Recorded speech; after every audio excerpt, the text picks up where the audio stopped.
Mother's Day. It's a celebration for sure, but it's also a reminder that our mothers were complicated humans who somehow shaped us, frustrated us, and loved us fiercely all at the same time. Some of us are lucky enough to still have them.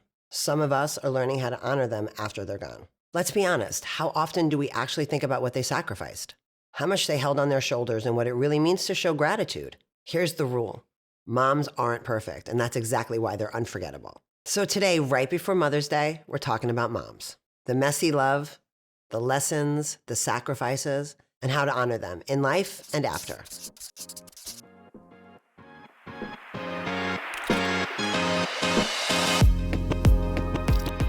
Hey everyone, welcome back to Still Can't Cook. Don't forget to rate us 5 stars wherever you watch your podcast and follow us on YouTube. Dare I say that moms are magic and history all rolled into one. Oh, and Mother's Day? It's the perfect time to reflect on them, thank them, and laugh at all the things that only moms can do. Full disclosure, I'm not a mother myself. Big surprise. Well, not to a human child. I have my little Oliver. But I am surrounded by some of the best I've ever seen. And I was raised by one hell of a woman, and I know firsthand the impact that moms have on our lives. I'm going to try to get through this without crying. Wish me luck. Today we're diving into relationships with mothers. Good, complicated, and everything in between. The sacrifices that mothers make often silently, and how to honor your mother while she's here and after she's gone. If you've ever rolled your eyes at your mom, cried over her, or laughed with her until it hurt, this episode's for you. Moms can be nurturing, bossy, frustrating, and profound, all in the same day. My mom was magic. My mom would be, take a second. I'm going to get through this. I'm going to keep these lashes on. My mother would want them to stay on. My mother would not understand why I have on fake lashes, and she'd be mad that I didn't draw my eyebrows. Eyebrows were her thing. Lashes she didn't care about. Anyway, my mother was amazing. My mother was a very complicated person with many levels. She was super soft and super loving, but at the same time, she was tough as nails. She would fight a lion for her children, and she would hold my head when I was sick. She would rub my belly in the bathroom when I was a kid, which has probably really messed me up in the bathroom. She would hold her hand on my stomach when I had an upset stomach in the bathroom. It's kind of over the top, right? Although I probably would do that for Oliver if I could. You don't really know your parents, right? You think you only know what you see of them. After she passed away, talking to friends, finding out about, parties that she went to or drank. My mother never drank as an adult. My father was an alcoholic. So my mother, maybe for that reason, chose not to drink in front of us. And the first drink she ever had was at my sister's wedding in front of her children. But I found out she used to go to dances and she liked to drink and she liked to, be out and about. She was a social butterfly. But my mom got married at 20 years old. So not much of a social life. Back then you could drink when you were 18, though, when she was younger. So she would go out and, dance with her girlfriends, and she liked to dress up. My mom was very casual when I was growing up. She was in jeans and t-shirts and not kind of a dress girl, which is where I think I got it. I definitely feel my best in blue jeans and a t-shirt. And I know my mom through childhood was very casual, but I hear about these stories about how she used to get dressed, in these beautiful dresses and go out and do her hair and put her makeup on. And when I see now that when she chose to be a mother, she just put herself second. So putting on the lipstick and the dresses and doing her hair didn't matter anymore. She cared more about how we looked. She cared more about getting us the good clothes, making sure that we had the things we needed. She wasn't a mother who took time in the bathroom to do her hair. The only thing my mother really cared about, and that I remember her doing on a daily basis, was her eyebrows. My mother always drew in her eyebrows. Short of that, she was a ponytail, pair of jeans, t-shirt. She worked hard for us. The house was spotless. She had 6 people living in 1,200 square foot, which is insane. We never used the same towel twice, which is another banana. Imagine washing a towel every single time you use it, and she had to do it for 6 people, including herself. She was a pioneer, my mother. She was powerful and soft. She went back to school in her 50s to get her high school diploma because she dropped out of high school to work for the telephone company because that's what my grandmother wanted her to do. She was smarter than that. She was so much smarter than she gave herself credit for or that she aimed for. She just wanted to be a good mother, and she really was. That was definitely her most important role. She was super dedicated to all of us. I don't know how she actually made this space and time for all of us because she was a working mother as well. My parents owned a bar the year I was born. Before the bar was opened, you know what? I don't know what she did before the bar. Oh, she must have worked for the telephone company. She must have worked for So after she had me, I was the 4th child. She was 33. And the year I was born, my parents opened a bar, and they ran the bar together. And then she went on to just work a million jobs. She worked for the IRS. She was an auditor. She worked as a third party administrator for like 70 different unions. And when she left that job, 6 people took over the role that my mother had at King Administrators. I don't know if we can talk about the name of the place, but anyway, 6 people took over the role my mother had. She was super smart, but totally understated. Funny. My God, she's one of the funniest people you've ever met. She would have you crying, like I'm going to start cry laughing. We would laugh so hard that we would bend over, and literally all of the Fahey's, I don't know where we got it because my mom is an Ange, but we cry when we laugh, and then we dribble and we cry. We're very wet people, but we would laugh so hard. And one special thing my mom and I would do, I think is nice to talk about, is we would have full days of only singing.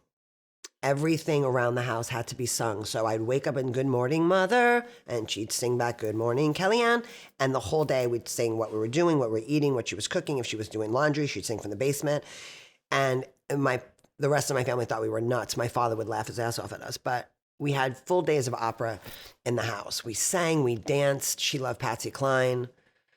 She was just magical. And I think, everyone loves someone when they're gone.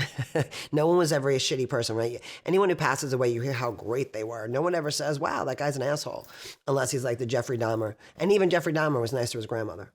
Everyone has a good day every now and then. I think that one of the things that I know I've got from her, she taught me, or maybe genetically was just a takedown from her, is I do the right thing when people aren't looking. And that was what she did. She could she could get mad, but if she always did the right thing by people. And it was a wonderful lesson as a woman to watch someone, she maneuvered through male roles and situations, like at the bar. She was a barmaid, is what we used to call it back then, instead of a bartender. Everything was sexually generalized, which is insane.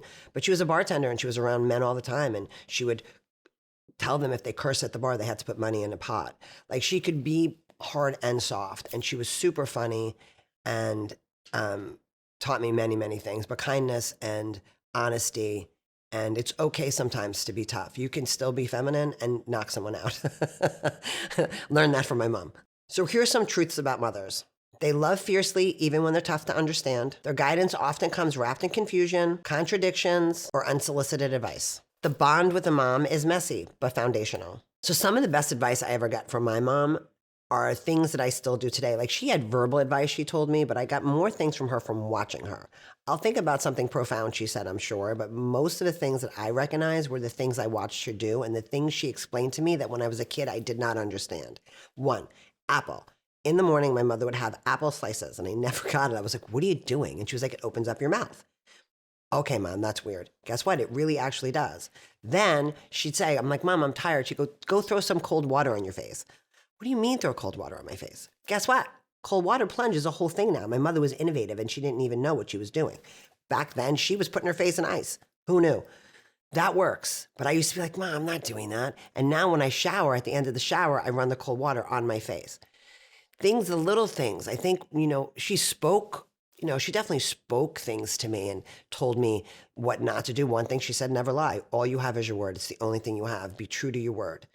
And that's not always easy, but I've tried to maintain that because of her. She said, never love in vain, which is another big thing, which is why Forever Young is our song, because that line was in the Forever Young. But if you guys don't know the song, you should listen to it. I think what I took from my mother is watching her. The things she didn't say, the silent gestures, the way she put her hand on me when I didn't feel well, just the touch, like, it matters when you love somebody that I'm going to cry. I'm not going to cry. Just physical touch. And like when someone doesn't feel well, patting someone's forehead or holding someone's hand, or it was watching her more than things she said that definitely shaped me. I saw the way she handled loss when she lost her own parents, and she kept it together for us because we also lost our grandparents, not being able to break down in front of her father or us. She was very, very special. I would be crying if she was alive, just talking about mothers, just so you know. You learn more by watching. And my mother always did the right thing when she didn't know I was looking. And I think that is what I've taken with me into my adulthood, more than the things that she sat and told me, because she did. She was full of wisdom. If she was alive now, she would be very proud and she would have a lot of advice about what if she'd talk about and not talk about on the podcast. She was very supportive of anything we chose to do. And importantly, she really meant it. She was never someone who behind your back would talk about something. She said what she meant. Again, she said, all you have is your word. And she kept that. So yeah, I think my mom's advice came more in action. I wonder if she knew that. She'd probably really like that. Watching her. I learned more from watching her than I did listening to her, though I learned a ton that way too. I moved through my life the way she moved through her life. And I think that that's a beautiful ode to somebody. Honoring your mom means recognizing the full spectrum of who she is, not just the picture perfect version. Because sometimes it means taking a step back or waiting a few years to understand why it is they did what they did. So moms are complicated, right? But what about all the sacrifices they make along the way? Moms give, sometimes endlessly, and often without acknowledgement. Moms give time, energy, sleep, personal dreams, you name it. Moms do so much invisible labor that shapes our childhood and our adulthood. And it's time we start recognizing those sacrifices. Part of honoring your mom is noticing the sacrifices even if they're not obvious and appreciating them while you can. My mom sacrificed everything for us. It was a nonstop sacrifice, though I think motherhood is that in general, which is why I'm not a mother. Everything was for us. She would go without, she would sacrifice time, work, her friends. She'd play cards on a Friday night. I would call that woman every Friday. I look back and man, I want to pull myself by the hair away from the phone. I never allowed her free time and she would come home. She would take us to the aquarium. I went to the aquarium every birthday for like 10 years. She must have been so bored at the aquarium, but she took me because that's where I wanted to go with all my friends. Carvel cake. You think she wanted the Carvel cake? No, she ate it for me. My mother didn't even like ice cream. Sacrifices. Mothers make so many sacrifices. They're just endless. It's like hard to point out which one stands out the most. She let me sleep on her bedroom floor, which must have been weird because I thought my room was haunted. That's a whole other story. But as a grown woman, she was probably like, get out of the room so I could be alone with my husband. For a year, possibly, I slept on their bedroom floor. At least they didn't let me sleep in the bed. That would have been kind of creepy. Yeah, I mean, my mother she just did everything she could for us. Man, she would fix a car and she'd also do our ponytails. She just could do everything. There's a song by Carly Simon, you fix the toaster, you kiss the host goodbye, nothing stays the same. The lyrics of the song is about a woman who does all these things. And my sister and I always said that was our mother. She just was everything. I mean, she sacrificed, all of her dreams for us. At some point, I think she must have been in her late 50s, early 60s, possibly. I decided I wanted to be an actor. And she knew that most of the things I started, I stopped. She wasn't wrong. And so she decided to go to acting school with me. So on top of taking care of my father and, two other brothers, and then by this point, I believe that we probably had grandchildren, and her own job and her home, she came into the city with me and took acting classes with me because she said she did it because she wanted to make sure I would go. But the beautiful thing was she fell in love with acting. And when we first got to the class, I was like, don't tell anybody you're my mother. I don't want anyone here to know. Imagine me being like, don't tell anybody. Meanwhile, she's amazing. I should have been claiming her. Like, that lasted about 10 minutes. Anyway, point is, I said, don't sit with me. I don't want anyone to think my mom's with us. Da, da, da. I'm a grown up. My mom's with me. I'm a grown up. So she got up and had the first day of acting class, you'd get a monologue. And she did this thing called Poor Barbara.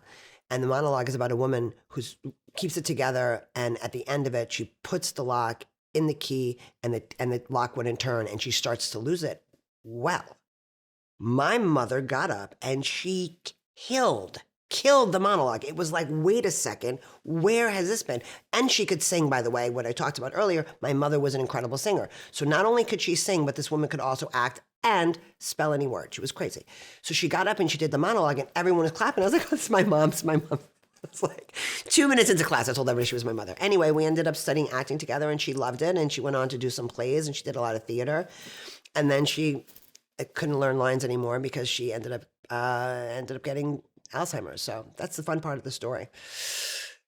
Yes, Alzheimer's, whole other thing. But while she didn't have Alzheimer's and she was fully herself, there was never You can never get to know enough about her. And I probably all moms, I think, because they have this air that they have to put on to be a mom, they have to cover up who they really are. So you can kind of pick them apart like an onion if you take the time to ask the questions.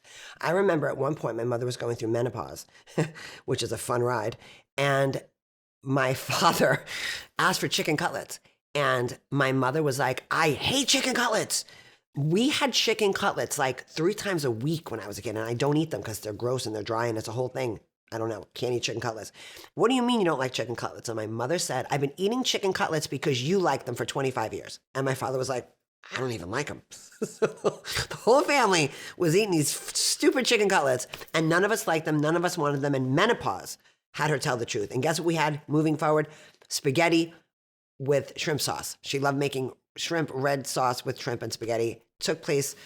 It filled in the spot the chicken cutlet lived in for many, many years at the Fahey household, and we were all happier because none of us liked chicken cutlets. And if anyone did, it was not myself, my father, or my mother. So who cares about the rest of you siblings? I was the one that was still home eating those dry-ass chicken cutlets. Anyway, we moved on to pasta, and life was better. Our sacrifices, eating chicken cutlets. Mom's greatest sacrifice was cooking chicken cutlets that she didn't like, among many, many other things. But what if your mom is no longer here? How do you honor her memory? Losing a mom? Well, it's everything. Grief, guilt, longing, and gratitude. It all collides. What are the best ways to honor your mom after losing them? We should carry forward their lessons, their traditions, and their values. We should celebrate their quirks and all the memories that made them unique. And we should give ourselves permission to feel joy and sadness at the same time. So how do I honor my mother on Mother's Day? First of all, important to say, I honor her every day. Let's get that out there. As you should yours, dead or alive, past or present. But on Mother's Day specifically, years ago, I believe it was the first year without her. My mom died in 2020, so it'd be 6 years this year. She died on Thanksgiving, and if anyone should have a holiday, it's my mother. So what I do on Mother's Day, and I have done it almost every year since my mom is gone, is I celebrate Mother's Day with my girlfriends and their families, and honor her by loving the women that I'm surrounded by now. My mom taught me how to be a good friend. My mother didn't have a sister, so she really appreciated her girlfriends. Her cousins, she was very tight with her female cousins. She had her best friend, Anna Rossi. My mom and Anna met when my mom was pregnant with my brother Patrick, and they remained friends until Anna passed away. And we were all grown children when that happened. And I think Anna was somewhere in her 60s. So they had a lifelong friendship. And she was an incredible girlfriend. And then she was a great friend to her daughter. She had 2 of us, and she really wanted to have a sister for my sister because she had 3 brothers and always wanted to have a sister to be her best friend. So she was always seeking out and really, she cherished female friendships, and she was very good at it. She was also a great sister to her brothers. She was perfect when she wasn't nuts. She was also nuts. I told you, I watched her punch somebody. She punched people. She wasn't always perfect. But she really loved female friendships, and she was very good at that. And she believed in long time friendships. People weren't passing out of my mother's life. She kept people where they belonged. If you came to the house, if you met her children, you were going to be her friend. There were names that we never met, and those people didn't matter. The way in which my mother interacted with her girlfriends is something that I think I do with mine. So I learned how to be a good friend because of my mom. So spending Mother's Day with my girlfriends is a nice way of honoring her. And they all know her, the stories about her. Some of them had met her, some had not.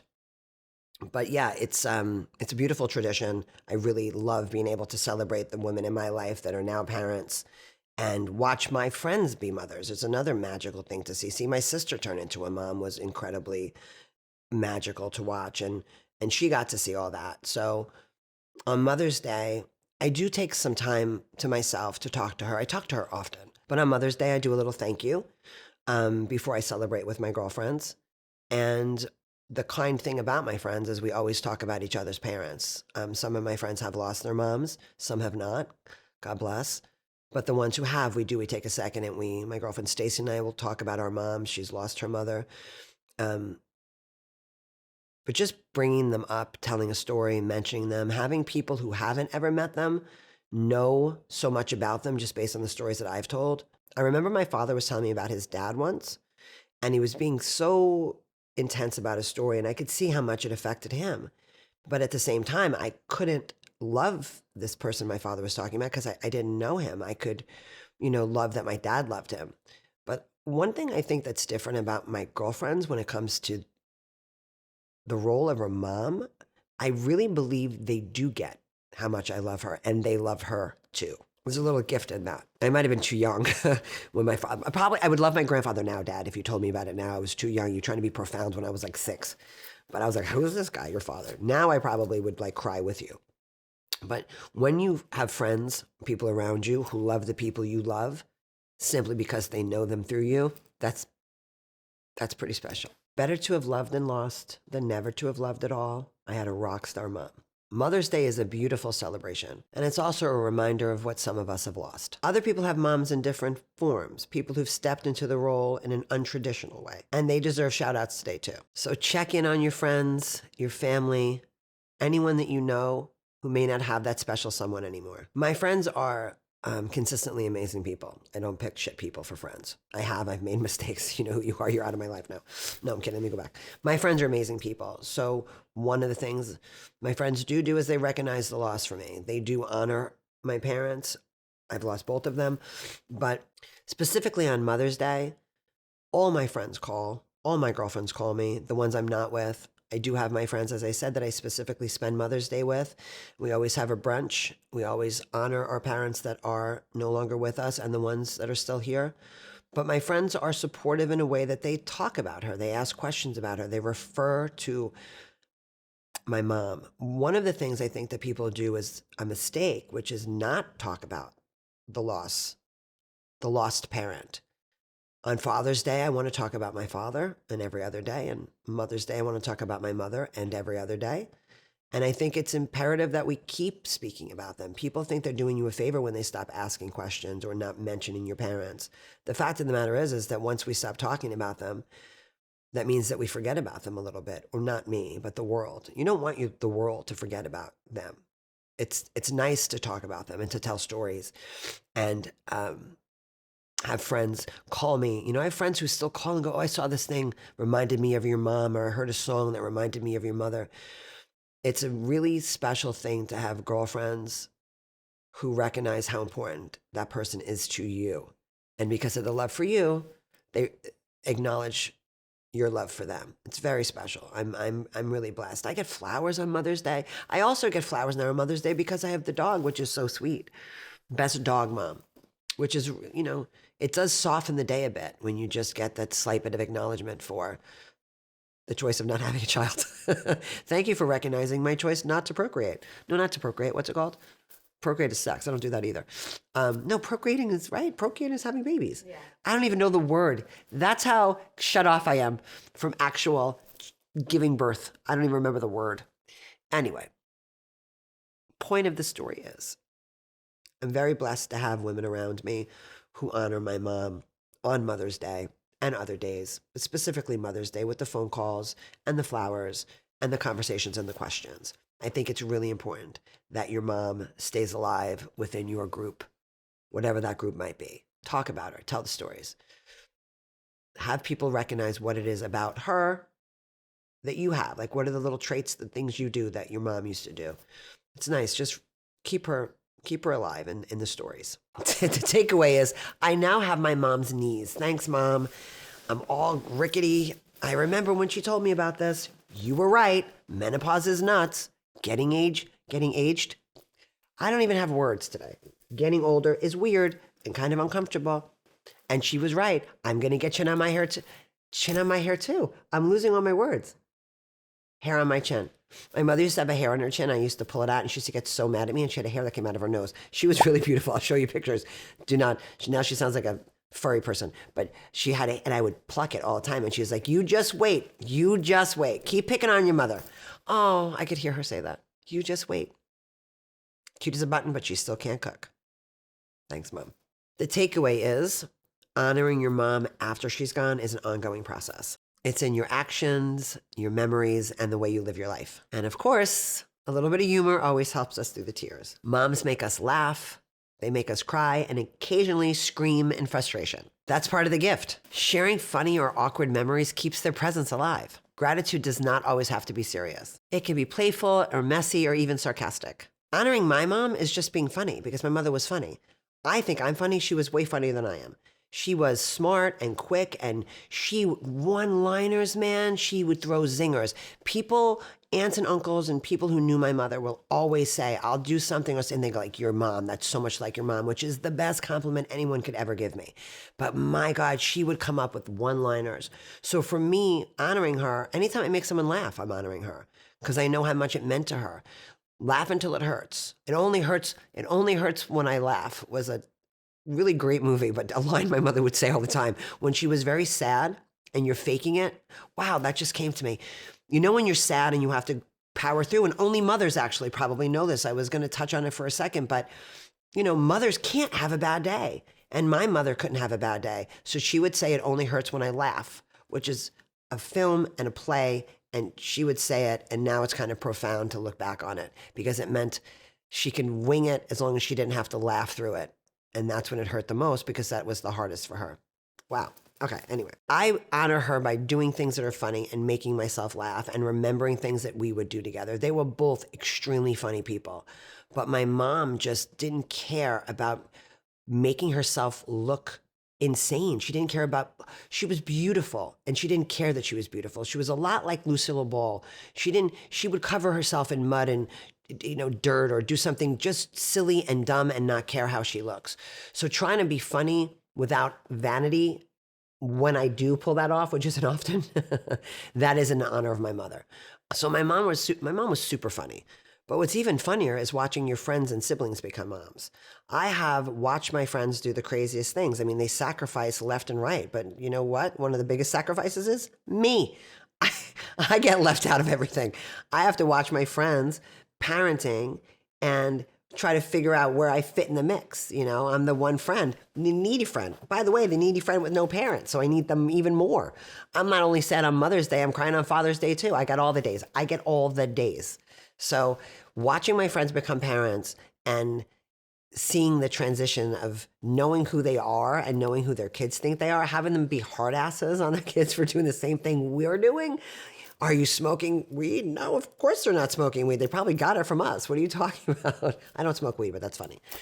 Yeah, watching my friends become parents is beautiful, and seeing some of the choices they have to make and the pressure it is to become a mom and the funny things, the lying. Parents lie all the time to get the kids to do what they want to do, which my mother, it's full circle. My mother always said, all you have is your word. You can't really be honest all the time when you're a parent. That would be terrible. If you have an ugly kid, how do you do that? What if your kid has like really bad skin and doesn't look good? No, it'd be a problem. You have to tell them they look beautiful all the time. You have to tell them that they're Santa Claus or whatever religion you follow. Parenting's a bunch of lies.